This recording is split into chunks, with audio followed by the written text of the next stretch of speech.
Bonjour et bienvenue à tous. Vous êtes bel et bien sur votre chaîne d'information préférée, Actualité africaine.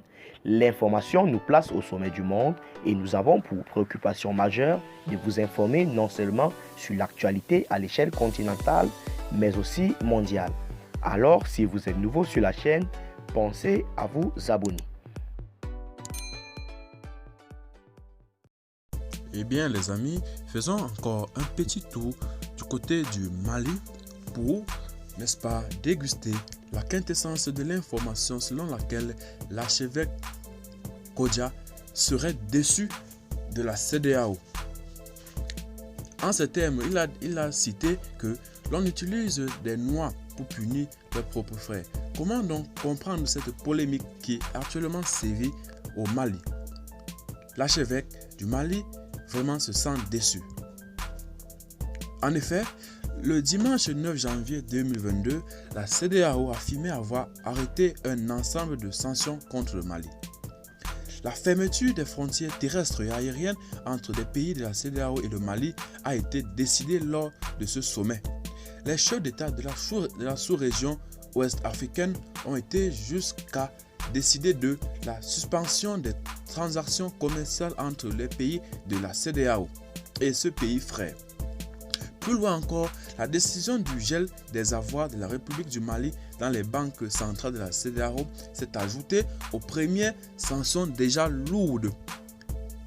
Enfin, les présidents de la CEDEAO complétaient leurs sanctions avec le gel des avoirs de l'État malien et des entreprises publiques et parapubliques dans les banques commerciales des pays de la CEDEAO. De plus, alors qu'il prêchait ce dimanche 16 janvier 2021 au siège des églises Mission évangélique Grâce de Vie, Mers Vie, à Cocody André Mahou, son éminence l'archevêque Kodja Guy Vincent s'est exprimé brièvement sur la crise au Mali. En ces mots, après avoir rappelé la résistance de ce pays face aux assauts répétés du colon, le leader de la MEVI a déploré les sanctions de l'organisation sous-régionale à l'encontre du Mali. Aussi, l'archevêque Kodja Guy Vincent, l'Afrique gagnerait à s'unir pour être forte afin de ne pas publier.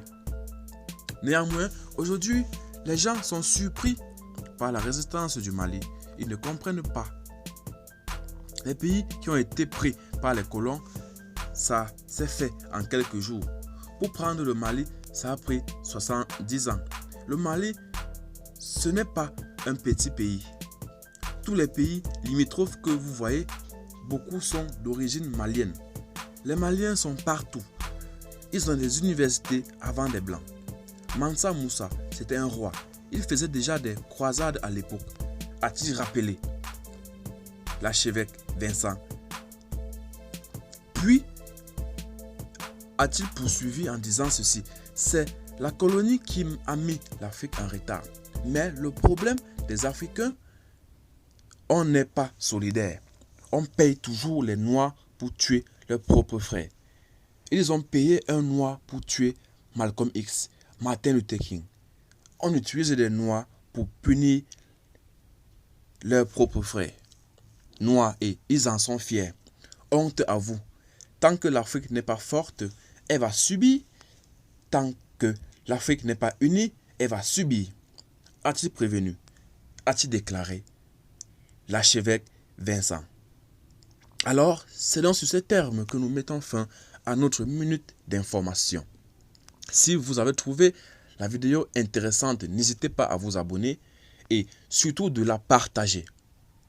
Et encore moins de vous abonner pour ne rater aucune de nos prochaines vidéos. Bye bye!